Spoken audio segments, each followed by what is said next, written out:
peace and God be with you. Welcome back to D's Horror Films. This time we won't be watching zombie videos anymore. To keep you, the audience, from getting bored today, I'll tell you a scary and dramatic story, every bit as intense as the ones before. The story I'm about to share is titled The Curse of Leaking Heritage Knowledge. Before we continue, please like this video and subscribe to the channel. Also, turn on the notification bell so you won't miss any future stories. Now then, what's this story about? Let's get straight to it. Are you sure you don't want to wait? Miss the online motorbike. Taxi driver's voice sounded hesitant. His eyes darted toward the narrow, dark alley, then back to the woman in the black coat beside him. She lifted her suitcase from the back of the motorcycle. No need, she said, handing him 10,000 rupiah without looking at him. She quickly returned the borrowed helmet. But it's already dark, miss. I told you there's no need to be here at this hour, not in this village. His voice grew sharp and uneasy. The driver shook his head, started the motorcycle, and drove off. The distinctive exhaust sound faded into the distance, leaving Aurora standing alone on the muddy dirt road. 12 years. It had been 12 long years since she last set foot in this place. The same narrow alley, the same smell of damp earth, the same chirping crickets. Only now, a few new houses with modern tile roofs stood among the old ones with their heavy clay shingles. She walked steadily down the path. Her 5-centimeter heels occasionally sank into the soft ground, but she didn't care. One hand pulled her wheeled suitcase. The other held her phone, using it as a flashlight. Aurora, the familiar voice, made her stop. A middle-aged woman stood behind a bamboo fence, wearing a sarong and a tube top her face, showing clear surprise. Bhuyan Aurora, the woman called. Flat Aurora replied softly, "Thank God you're back. I thought Bhuyan was about to be released from prison." Her eyes scanned Aurora from head to toe. "Your mother was buried yesterday. I understand why you couldn't come to her Pitrayat. All the neighbors helped. But you, I had important business in Jakarta." Aurora interrupted. Bhuyan paused for a moment, her expression shifting, as if holding something back. "All right, your house is still the same. The keys still under the flower pot." She stepped back. "Good night." There was no warmth in that farewell. Aurora continued walking without looking back. Her mother's house looked smaller than she remembered. The once white paint had turned yellow and several roof tiles were cracked. The front yard was overgrown with weeds and dry leaves. The flower pot Bhuyan mentioned still sat by the front door.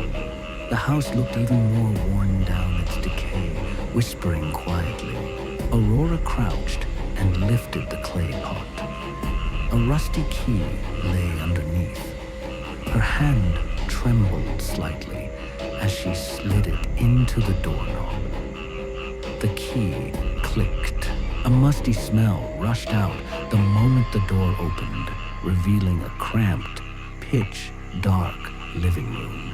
Aurora ran her hand along the wall, searching for the light switch. The fluorescent bulb flickered a few times before finally settling into a dim glow. Everything was exactly as it had been 12 years ago. The cracked green plastic chair, the small wooden table with its faded cloth, the family photo in a black frame. only now everything was blanketed in a thick layer of dust. Mom Aurora whispered, "If only you had come with me to Jakarta, your life would have been so much better." She looked around the room, then set her suitcase by the door. She took off her coat and hung it on a chair. The long-sleeved white shirt she wore was the same one from her long journey from Jakarta to Denpasar, and then the bus ride to this remote village. She walked into her mother's bedroom. The wooden door creaked open. The bed was neatly made. The white sheets were still perfectly folded. A few bottles of medicine sat on the small table in the corner. Her chest tightened for a moment, but she quickly shook her head to push the feeling away. "Mom's not sick anymore," she murmured. Aurora returned to the living room and opened her suitcase. She took out a few clothes and toiletries. She planned to stay only 3 days, just long enough to handle the inheritance paperwork and sell the house. But she stopped when she saw something in the corner of the room, something she didn't remember being there before. It was a small table made of old teak wood, its surface cluttered with strange objects. In the middle lay a bundle of palm leaves tied together with coarse coconut fiber rope. Faded Balinese script covered the leaves. Beside them sat a neatly folded piece of black cloth. She picked it up carefully by the tips of her fingers. The fabric was frayed, and a sharp, rancid smell instantly filled her nose, a smell like dried blood. "What is this?" Aurora murmured, setting the cloth back on the table. Her eyes shifted to another object, a small bamboo Kanang tray. But unlike the usual Kanang offerings decorated with colorful flowers, this one held tiny black scraps that looked like dried meat, and in its center was a miniature Keris dagger with intricate carvings. Aurora's stomach twisted. She stepped back from the table. What has my mother been doing all this time? The question slipped from her lips. She had always believed her mother Isabella was just an ordinary farmer. But these bizarre objects made her shake her head in disbelief. Years in Jakarta had made her forget about the old village superstitions. She had worked for a multinational company surrounded by educated, rational people. The rural beliefs she grew up with had become nothing but relics of the past. With a swift motion, she picked up the black cloth again. This time, she ignored its musty smell. She gathered the palm leaves, the kanang, and everything else from the table. "There's no time for worshipping gods anymore," she said loudly, walking toward the backyard. The night deepened, and the chirping of crickets grew louder. Aurora searched the yard for dry firewood, collecting branches and brittle leaves. She struck a match from her pocket. A small flame licked the wood, and within seconds, the fire began to glow. Aurora threw the palm leaves into the flames. They caught fire, instantly releasing thick white smoke. The black cloth followed its stench, growing stronger as it burned. Finally, she tossed the Kanang tray and all its contents into the fire. The tiny keris glinted briefly before disappearing into the burning bamboo. "Done," Aurora said, clapping her hands and brushing off the ashes. The fire crackled, dancing in the darkness, smoke curling upward into strange shapes before the wind carried it away. She stood there for a moment, making sure everything was reduced to ash. She didn't want to leave a single strange object in her mother's house. Tomorrow she would start cleaning the place and then find an agent to sell it. When she was certain the fire was dying out, Aurora turned back toward the house. But her steps halted at the sound of footsteps in the alley out front, slow, deliberate, stopping right before her gate, then moving again. She peered through a gap in the bamboo fence. The alley was empty. Only a faint streetlight flickered over the silent dirt road. Probably just a cat, she muttered, shaking her head. That first night home, Aurora slept in her mother's room. The bed felt unfamiliar, but still more comfortable than the cracked plastic sofa in the living room. She pulled the blanket up to her chin, trying to ignore the sounds outside, the howling wind, the dry leaves skittering across the roof, and the faint footsteps circling the house from time to time. But Aurora was too exhausted to care. Her eyes slowly closed, and she drifted into a restless sleep. Aurora, wake up. A scream tore through the night. Aurora's eyes snapped open. Her breath came in sharp gasps, cold sweat clinging to her skin. Morning sunlight streamed faintly through the window. Who was shouting? She whispered, rubbing her face. The house was silent, only the distant crow of a rooster and the whisper of the wind. Aurora sat on the edge of the bed, trying to recall her dream. She had been flying her body, floating high above, looking down at tiny houses below. But it hadn't felt peaceful. She had been hungry, terribly hungry, and there was an overwhelming urge to descend, to enter those houses, to find something to eat. Ridiculous, Aurora muttered, shaking her head hard until she was fully awake. It was just a nightmare, a bad dream born of exhaustion. She got out of bed, but her legs were unsteady. Every muscle in her body ached horribly. It felt as if she had run a marathon the night before. Her calves cramped and her back throbbed like she'd been dragged across the ground. "This mattress is ancient," she muttered, stretching as she walked toward the bathroom. But she stopped halfway across the living room. On the white tiled floor were muddy footprints, wet, uneven marks that didn't belong there. They looked like bare footprints, but they were much larger than hers. The trail started from the front door, twisted through the living room, and ended right in front of Isabella's bedroom.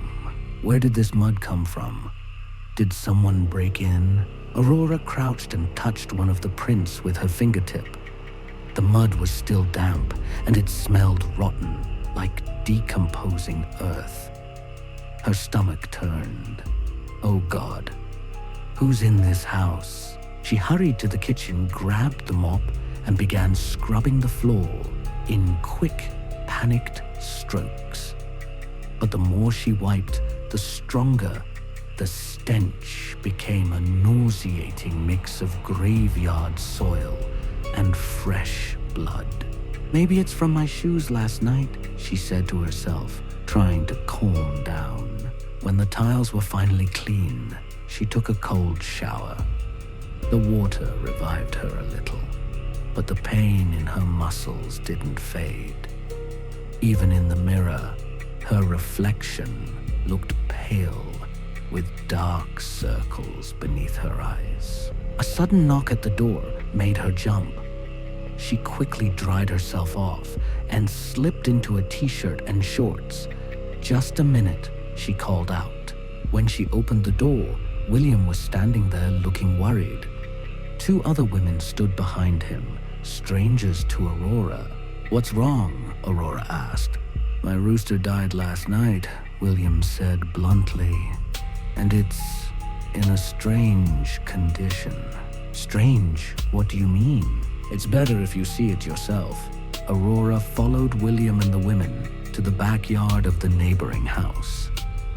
In the corner of the chicken coop lay a large white rooster, once beautiful, now horrifying. Its body was torn open in several places, as if mauled by something powerful. "The worst part is the chest and belly," Aurora said, grimacing. "They've been ripped apart, but not eaten. Just mutilated." Who could do this? Not who one of the women whispered, but what? William turned to Aurora, expression uneasy. "You burned your mother's things last night, didn't you?" Aurora frowned. "No, I didn't burn anything." "I saw you," William snapped, glaring. "Don't lie. Since you burned those relics, strange things have started happening. Don't blame me for this," Aurora shot back. "It could have been a stray dog or something else." "Look at those claw marks," one woman said, pointing. "Too deep, too wide." They all stared at the gouges along the rooster's body.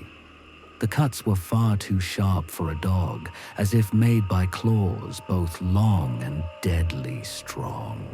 "This isn't my problem," Aurora said coldly, turning to leave.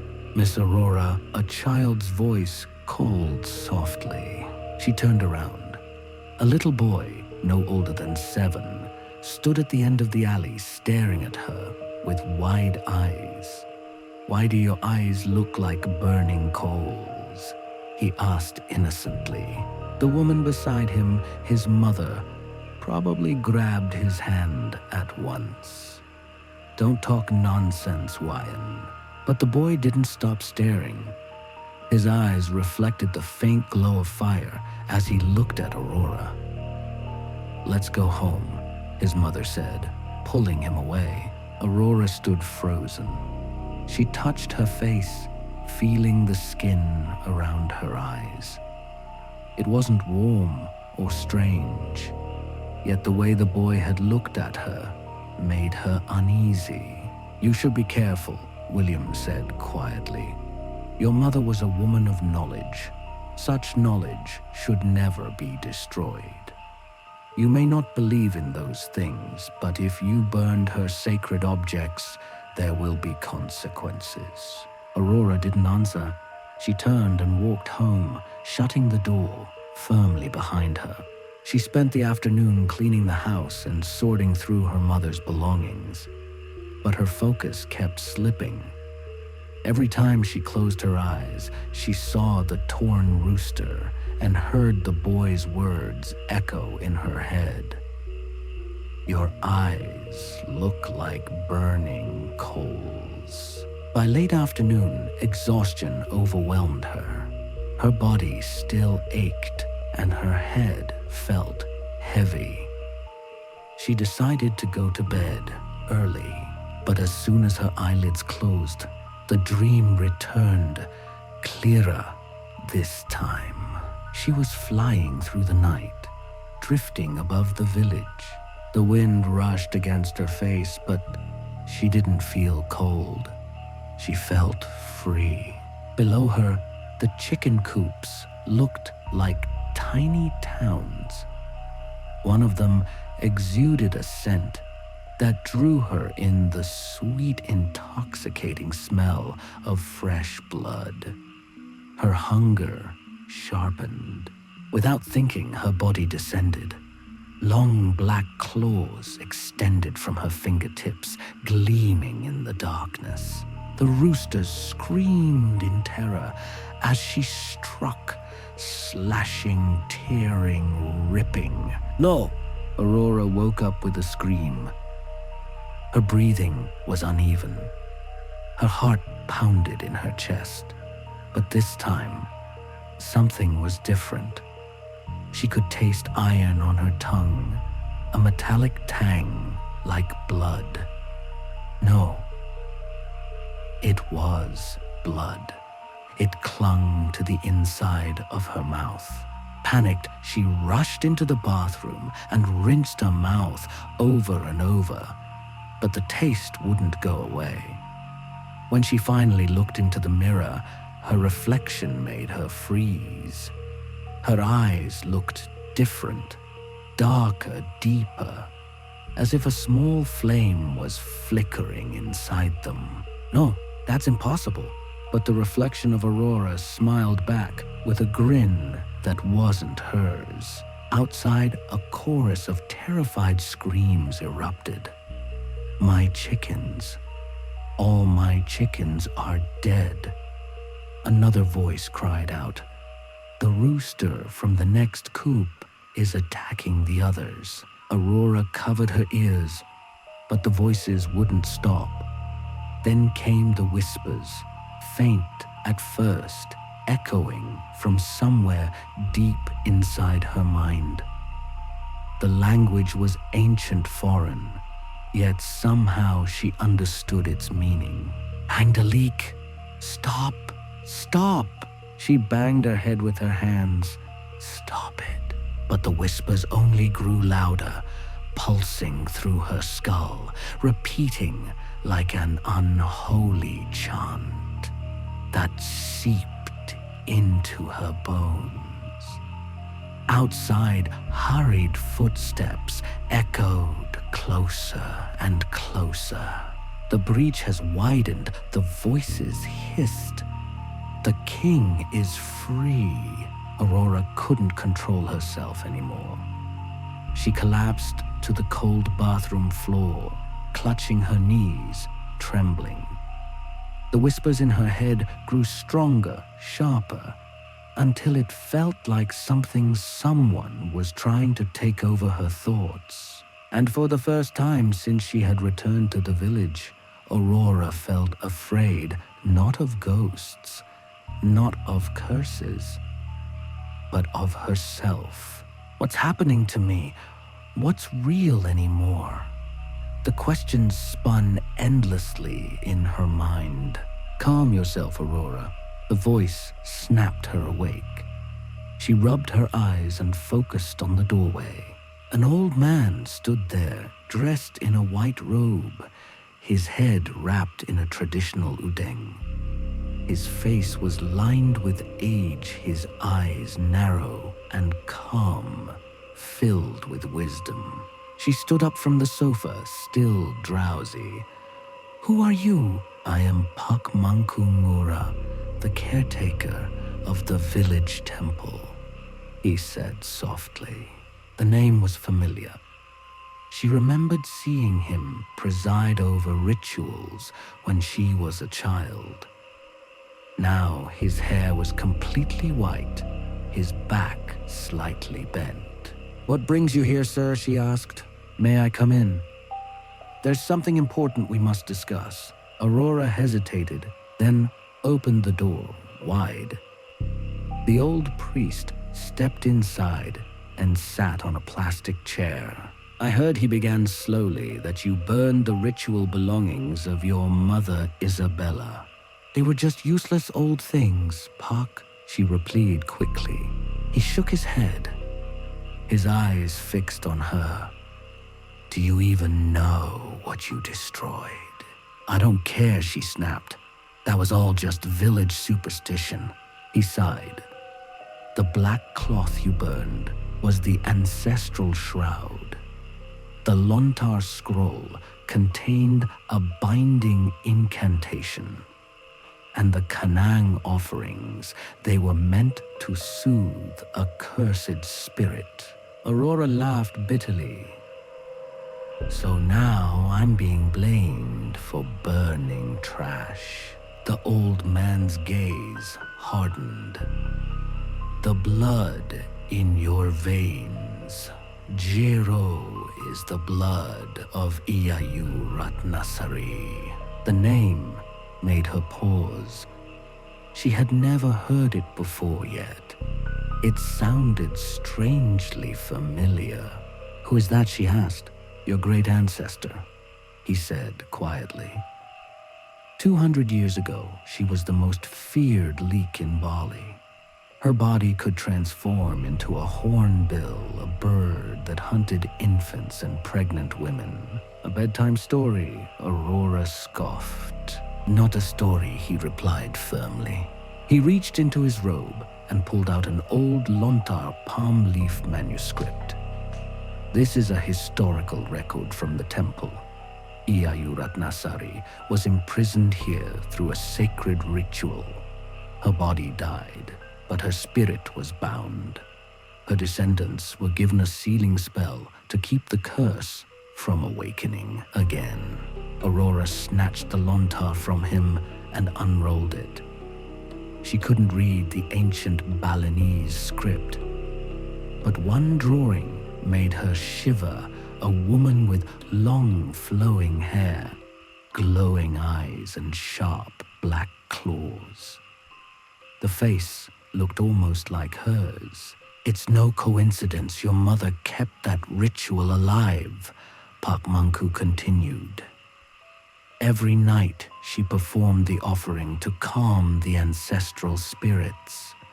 But you burned everything." "So what you think I'm going to turn into a monster?" she sneered, slamming the Lontar onto the table. The priest didn't answer. His sorrowful eyes lingered on her face. "It has already begun," he said softly. "Tonight, Jero, you will feel a power beyond your imagination."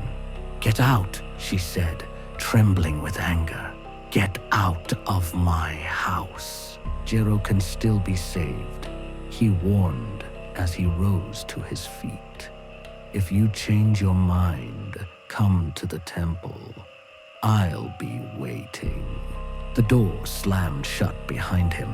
After he left, Aurora paced the living room, muttering in frustration. Cursed blood. Leek. What nonsense. She kicked over a plastic chair, sending it clattering across the floor. "This is the 21st century," she hissed, "not the age of kings." Her eyes, however, remained fixed on the palm leaf lying on the table. The image of the woman with razor-sharp claws seemed to stare straight back at her. Night fell earlier than usual. Aurora sat on the porch, trying to calm her mind. The evening breeze carried the faint scent of frangipani from the neighbor's yard. Suddenly, her vision shifted. She could see faint trails of light radiating from every house around her.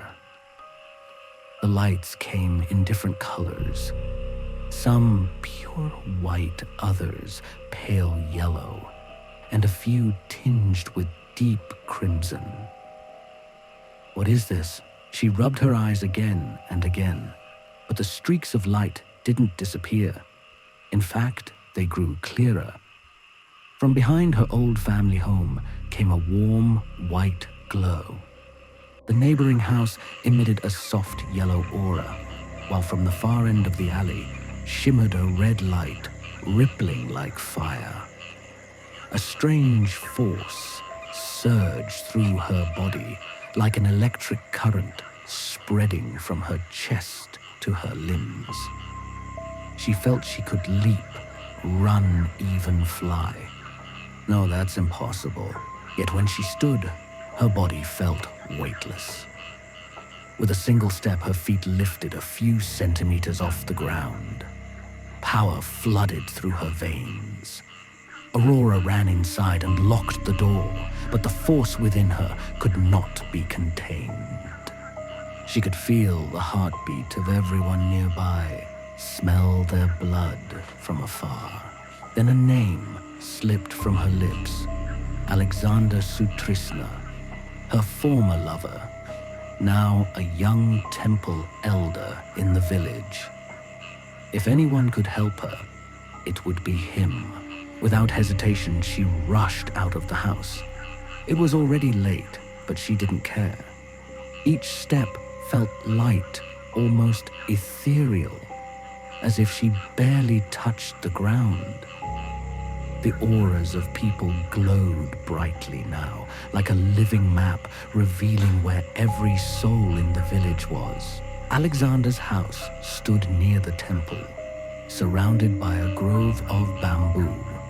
Lanterns still flickered on the porch, tapping lightly against the wooden beams.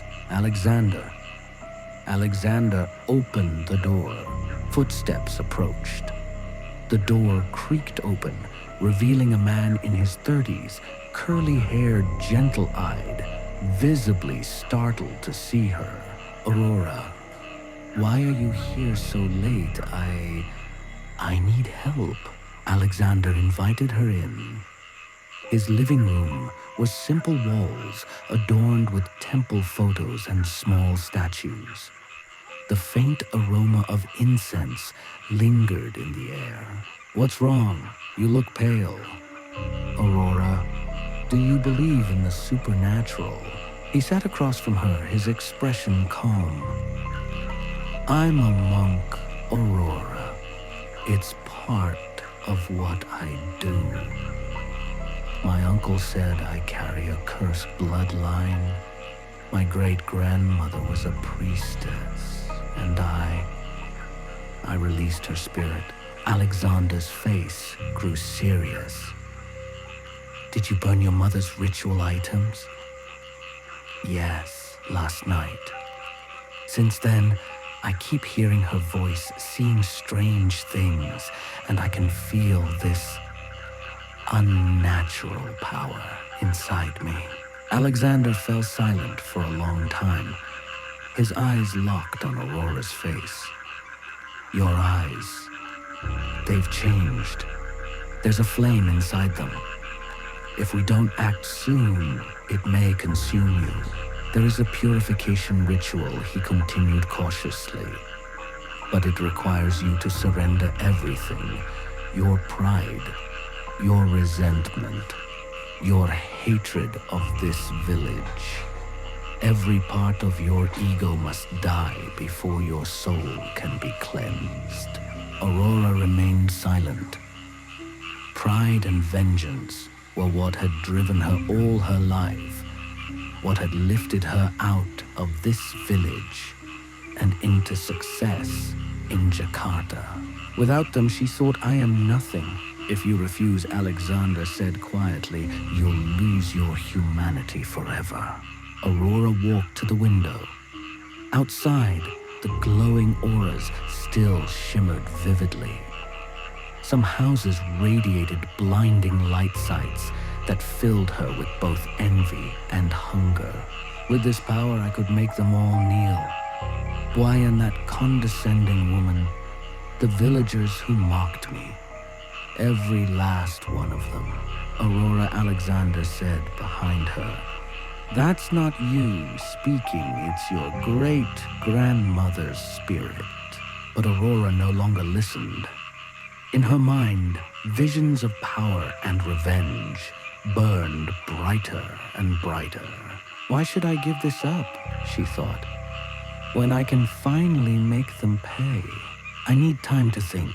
"Don't take too long," Alexander warned. "The longer you wait, the harder it will be to return." Aurora turned to him and smiled faintly. But it wasn't the smile he once knew. There was something dark and terrifying in it. Maybe she whispered, "I don't want to return." "Prepare the 5 offerings," Pak Manku's voice cut through the night air. In the courtyard of the ancient temple, dozens of villagers gathered, faces tense with fear. The full moon illuminated the moss-covered statues around them. "Are we certain this ritual will work?" Boyan asked, arranging the kanang sari on the stone altar. "It must," Pak Manku replied firmly. "If not, the breach will only grow worse. Alexander stood beside the main altar, wrapped in a white ceremonial cloth with a sacred shawl draped over his shoulders. In his left hand, he held a palm leaf lontar inscribed with ancient mantras. In his right, a gleaming ancestral Cursed dagger. His eyes were fixed on the full moon hanging directly above them. "He's coming," he murmured. "I can feel his aura approaching." The villagers exchanged anxious glances. Some mothers clutched their children tightly. A few men gripped bamboo spears and sickles, though they knew such weapons were useless against a being like Aurora. The night wind grew stronger, rustling the palm leaves and whispering through the temple courtyard. The scent of incense mingled with damp earth and the sweet fragrance of frangipani blossoms. A child pointed toward the temple gate. A woman was slowly descending the stone steps, but she was no longer the woman they once knew. Her skin was deathly pale, almost translucent under the moonlight. Her once warm brown eyes now glowed a fierce burning red. Her black hair flowed down to her waist, swaying on its own even though there was no wind. Worst of all were her hands' long curved nails, as black and sharp as blades. Each step she took made no sound, as if her feet never touched the ground. "So, everyone has gathered to welcome me." Aurora's voice echoed through the courtyard, but it was no longer the voice of a human being. There was another layer beneath it, a chorus of whispering women speaking in unison. The villagers stepped back in terror. Some began murmuring protective prayers. Alexander stepped forward, his keris glinting in the moonlight. "You can still come back, Aurora. There's still time." Aurora, or rather the thing that once was Aurora, began to laugh. Her laughter reverberated through the temple grounds, chilling me to the bone. "Why should I go back? In this form I feel perfect." She raised her hands, gazing at the sharp black claws that had replaced her nails. "I'm no longer weak, no longer pitiful." "That's not power, Aurora," Alexander said firmly. "It's a curse that will destroy you." Aurora paced slowly around the altar, her glowing eyes sweeping across the offerings and sacred symbols. "I can feel your fear," she hissed. "I can smell the blood coursing through your veins. And most of all, I can make every one of you pay." A crocodile statue trembled behind the altar. "Pay for what one of the villagers whispered. We never harmed you, Aurora. Never." Her burning red eyes locked on a cradle placed near the altar. "You looked at me with disdain ever since I was a child. A farmer's daughter wasn't supposed to dream beyond her station, wasn't supposed to rise above her place. You silenced me." Her scream shattered the silence. The shockwave of dark energy burst outward, forcing everyone within 5 meters to their knees. Only Alexander remained standing, though his keris trembled in his grasp. "Aurora, listen to me," he shouted, chanting an ancient mantra. "I will begin the purification ritual, but you must want to be saved." "No one can save me," she snarled, "and I don't need your help."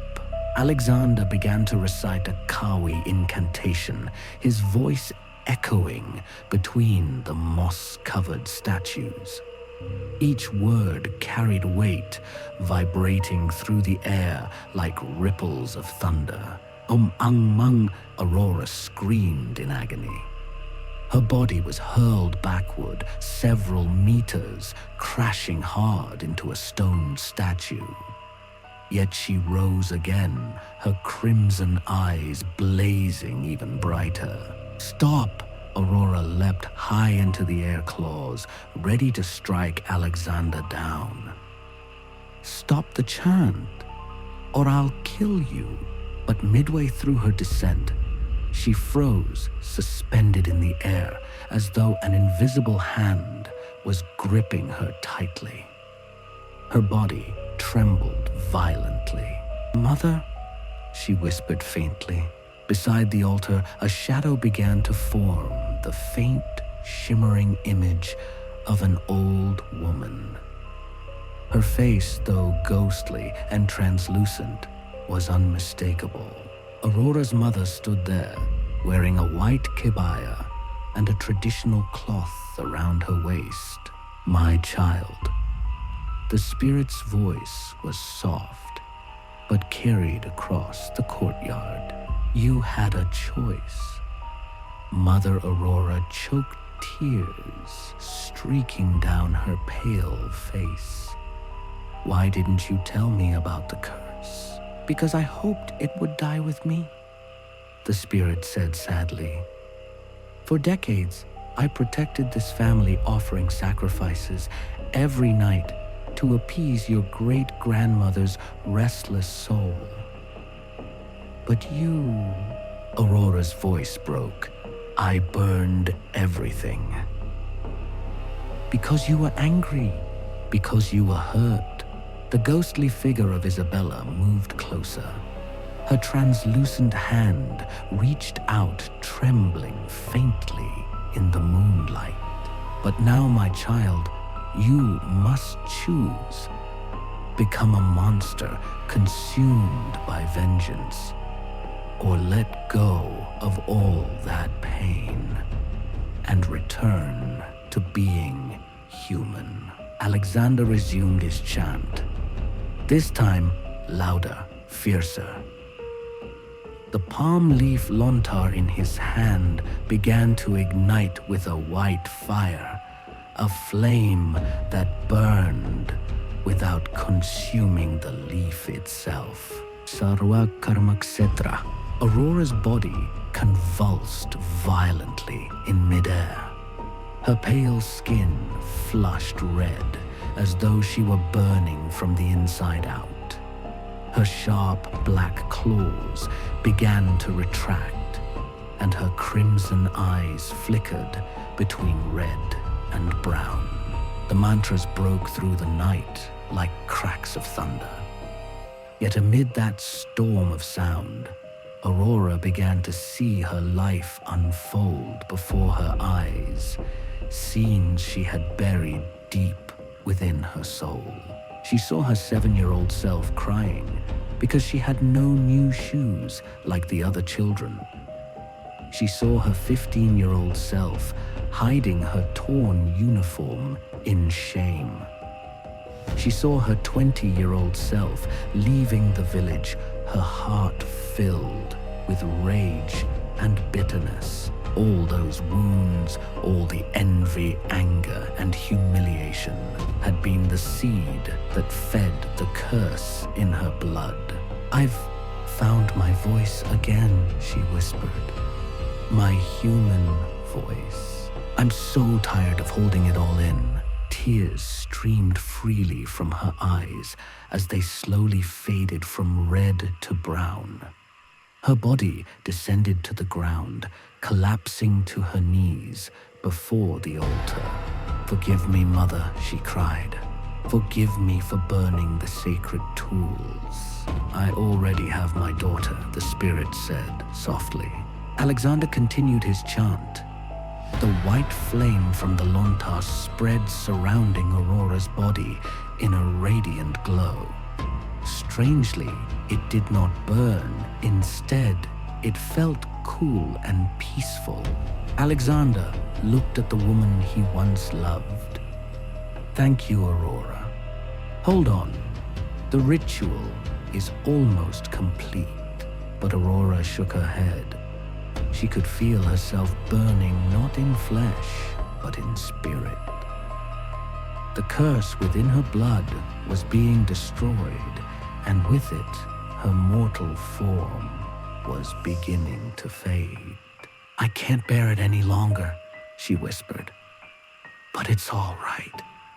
At last, I can let go of this burden. The white fire intensified, enveloping her completely. The villagers covered their eyes, unable to look directly at the blinding light. Om Santi Santi Santi, Alexander's final chant, echoed through the temple courtyard. Then silence. When the villagers opened their eyes, Aurora was gone. Only a small mound of white ash remained where she had knelt. The ashes shimmered under the moonlight, then scattered slowly with the night breeze, drifting away in every direction. Is it over, Luna? Asked her voice trembling. The monk stared at the spot where Aurora had vanished. The curse has been broken. The leaking spirit has been freed. The villagers exhaled in relief. Some embraced each other, grateful. The nightmare was finally over. Alexander stood motionless before the altar. The kerries in his hand had lost its luster. We must offer a sacrifice to Aurora, William said quietly, so her soul can rest in the next world. Everyone nodded in agreement. They began to clean the offerings, preparing to return home. But as the villagers left the temple grounds, a little girl of about 6 lingered behind, staring up at the star-filled sky. "Are you come on, sweetheart?" her mother called. "Mom," the child said softly, still gazing upward. "Why is there a red light moving up there?" Her mother followed the girl's gaze. Indeed, a faint red glow was drifting across the sky, but she smiled gently. "It's just a plane, dear." The girl shook her head. "No. Yesterday, you said the leaking spirit can't die. It's just waiting for a new body." A shiver ran down the mother's spine. She quickly scooped up her daughter and hurried away from the temple. High above the red light, moved slowly eastward, as though searching for something or someone. And from far, far away, carried by the night wind, came a faint, familiar sound. A soft, eerie laugh. It was a laugh they all knew, but it was no longer human. 3 months later, Alexander sat in a small roadside cafe, reading the morning newspaper while waiting for the bus to Denpasar. The sun had just risen, painting the sky gold. Life in the village was slowly returning to normal. Since the incident 3 months ago, the temple had been restored, and the purification rituals were now performed safely on every full moon night. "Mr. Alexander, someone's looking for you," called William, the cafe owner. Alexander turned around and saw a young woman about 25 walking toward him. She was beautiful, soft features, deep brown eyes, and a warm, gentle smile. There was something strangely familiar about her, though Alexander couldn't quite remember where he had seen her before. "Good morning, Mr. Alexander," the woman greeted softly. "My name is Luna. I came from Jakarta to look for information about my family." "Oh, please have a seat." Alexander gestured toward the empty chair across from him. You're looking for whose family? The family of Aurora Mansri, Luna replied. I heard she passed away a few months ago. Alexander fell silent. A strange unease began to grow inside his chest. The way she said Aurora's name, it was too calm, too knowing. Yes, that's true, he finally said. Aurora passed away. But forgive me, who exactly are you? Luna smiled sweetly. I'm her niece.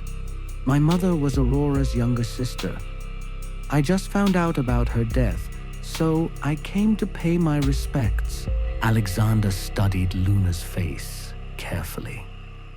She did resemble Aurora, especially around the eyes and the curve of her lips. But there was something in those eyes that made him uneasy. It's been a long time since you've been back to the village, hasn't it? He asked. Yes, she replied. I grew up in Jakarta with my parents. This is my first time returning here since I was little. Luna reached into her small handbag and pulled out an old photograph. This was the last photo I took with Aunt Aurora when I was 5 years old. Alexander examined it. The little girl beside Aurora in the picture did look like Luna, yet something was off. The child's eyes were faintly red. Forgive me, Alexander asked cautiously, but are your eyes really brown? Luna chuckled softly. Of course they are. Why do you ask? Alexander shook his head. Nothing. Must be the poor quality of the photo. Mr. Alexander Luna leaned forward slightly, her voice quiet but intent. Could you tell me how Aunt Aurora died? I'd like to know the details. She passed away from a serious illness, he said. She had been sick for a long time. I see. Luna nodded. Just then, the light breeze that had been rustling the leaves suddenly stopped. The air around the cafe grew unnaturally still. Even the roosters in the distance went silent. Alexander looked straight into Luna's eyes, and under the pale morning light, her warm brown irises flickered for just an instant with a faint crimson glow. All right, that's where we'll end today's story. Thank you so much for listening all the way through. If you enjoy chilling stories like this one, don't forget to leave a comment below and let me know. I'll be sure to bring you more terrifying tales soon. Wishing you a hauntingly good time here on D's Horror Films. See you again in the next video.